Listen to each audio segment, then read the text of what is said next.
What's going on, everybody, and welcome back to Comic Breakdown. In this video, we are going to be covering Marauders, issue number 5. For those wondering, this will not be a tie-in to Judgment Day. In fact, this takes place before the Hellfire Gala of 2022, and a couple days after the Hellfire Gala of 2022. This is bringing to a close the first mutant story arc. Our Marauders team together kind of reformed. Their first mission was to find out about the mutant genocide attempted by the Shi'ar Empire, uncovering a great deal of secrets. Tempo uses her powers so they can jump back in time, all in an effort to rescue a handful of original mutants known as Thresholders. They had been imprisoned in time drives. With Kate Pryde being taken out, they still jump back and they land on Avalon, one of Magneto's first attempts at creating a sovereign mutant nation. As soon as they arrive, Cassandra Nova, she is immediately drained of all life force, and this puts our heroes face to face with a fully empowered Nemesis. So make sure you guys have subscribed to the channel, make sure you like this video, and with that being said, let's dive into this breakdown. Alright gang, so as we open up with this issue, we have the dead body of Cassandra Nova in the hands of Nemesis, being drained of her entire life force. Nemesis stands toe to toe with Exodus. This is a Exodus of the past, on Avalon with all of his acolytes. And while Exodus, he doesn't really understand the full scope of what is going on. The only thing he truly cares about is these intruders being on Avalon, and he is going to take them down. Nemesis saying that he is a son of Apocalypse, not the Apocalypse from this universe, mind you, and that he has no equal. As the two of them clash together, we have Psylocke, Bishop, Tempo, and Somnus. The Acolytes know that they are on the ship. Not only that, this entire place is a freaking minefield. If they change a small thing, it could mean that they never end up here to begin with,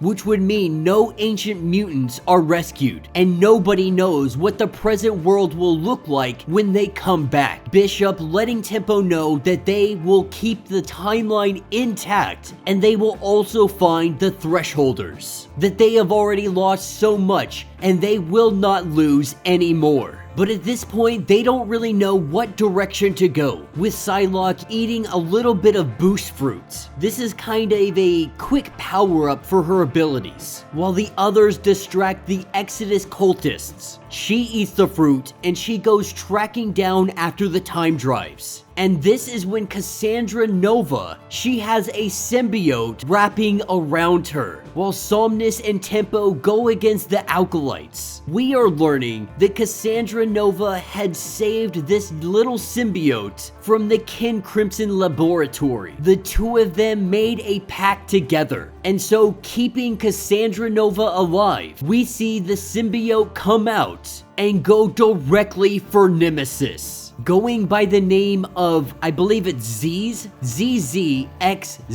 with Cassandra Nova back in this fight. This is able to stall Nemesis just a little bit longer, because the truth is, they don't need to win this fight. Avalon is going to fall out of the sky, and it needs to happen. But before that happens, they have to get to this time drive. And so while this battle transpires, back in present day, we have Dakin and Aurora, the two of them going against one of the Ken Crimson, the one known as the Chronicle. He is the one that has stored all of their information, all of their collected knowledge in one singular place. As the Chronicle goes to rip out the heart of Dakin, he quickly learns that he is going to have to do much better if he is going to try to take his heart. Dakin cutting off his arms, cutting off his legs, recognizing that the gland, this is what keeps this guy alive. He goes over to it and he stabs it right through the middle. With Dakin defeating him, we are thrown back into the past. Bishop is absorbing all of the power that Nemesis had stolen from Cassandra Nova, does this by breaking his armor apart. Nemesis standing there without any bit of his armor. This symbiote lets Cassandra know they struck a deal. This symbiote is hungry. It wants to feed, but Bishop lets it be known that you can't do that. Nemesis will meet his demise, but not by you, not by being eaten by Cassandra Nova and her symbiote, because this very well could change everything in the future. And so now trying to figure out what their next course of action will be, because they got the time drive, and while it's hard to read, it seems to be more informational than anything else. Pausing the station, pausing everything around them. Tempo is giving them just a little bit of time to figure out what they are about to do. Formulating a plan, Psylocke doesn't believe that she will be able to do what Cassandra Nova is asking of her. Cassandra Nova, she lets it be known that she read her DNA, her mind back in her proper body. Her X gene is optimized, but also letting her know that you can forget about the daggers. You can focus your gifts however you like, even as a part of a crude circuit, using Cassandra Nova and her symbiote as a kind of duct tape. And the four of them together as a circuit, they will make everybody on this station forget what happened. And they'll be able to depart to the present, leaving Avalon to its fate. And so in doing this, we see Avalon fall down to the planet, and our team, they return back to the present. The time drive is intact. Psylocke remembers their raid. This means that Avalon survivors have no memory of them, not even Exodus. Hoping that they would have been able to come back and question the Chronicle. Learning that Dakin had killed him, they're not going to be able to do so. This is where we see Deathbird, and Deathbird has brought a gift. The great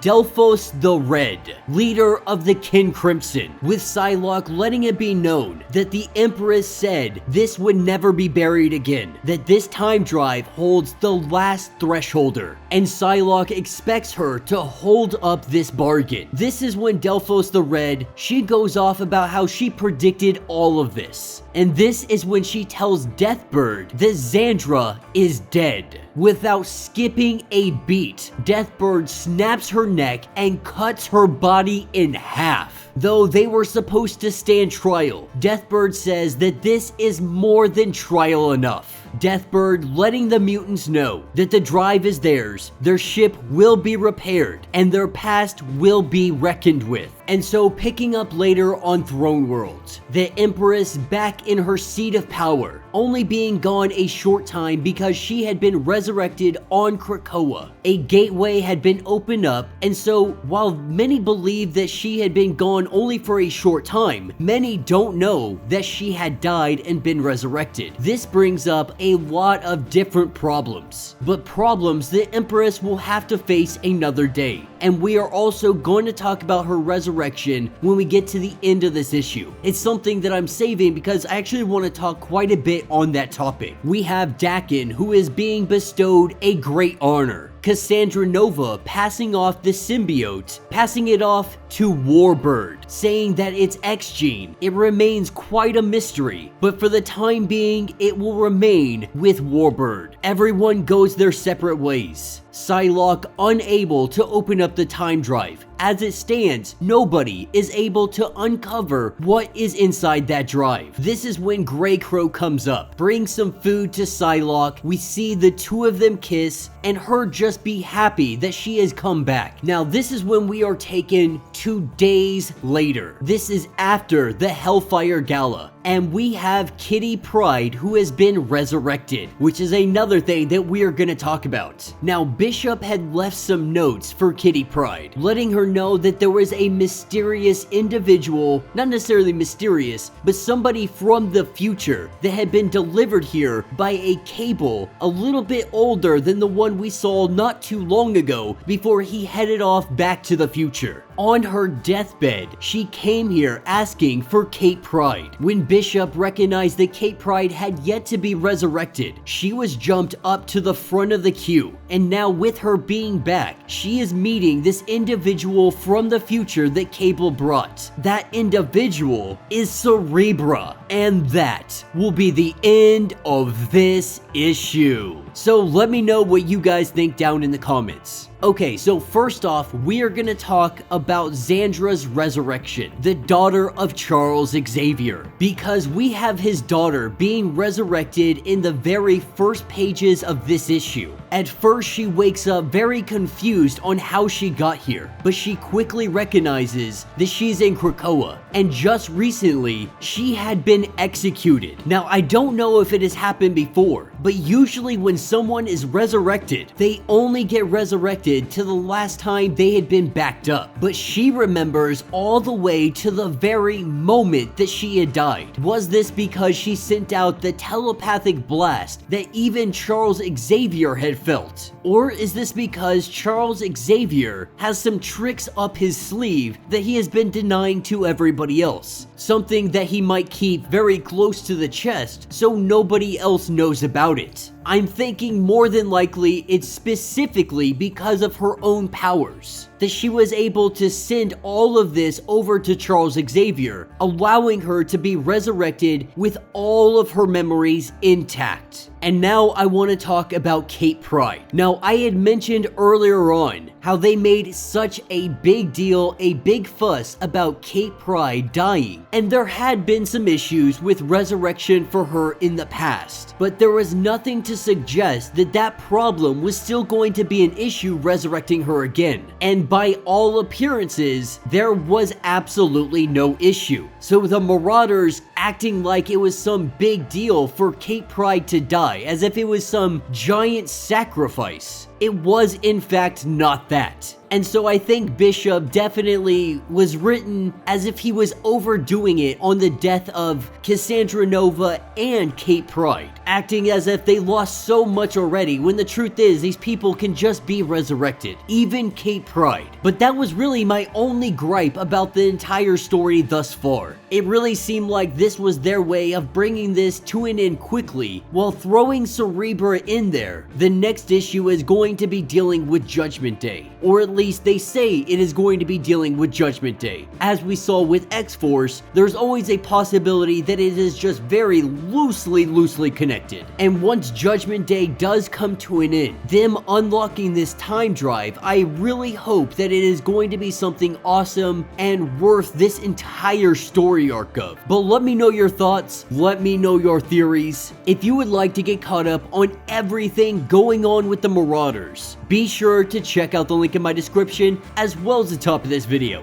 It is going to get you completely caught up on the entirety of this series. If you would like to support the channel, you can always do so by hitting the Super Thanks button. This button will let you donate directly to the channel, and every little bit helps us out. Now, if you can't do that, do me a favor, subscribe to the channel, like this video, hit that notification bell, and with that being said, until the next breakdown.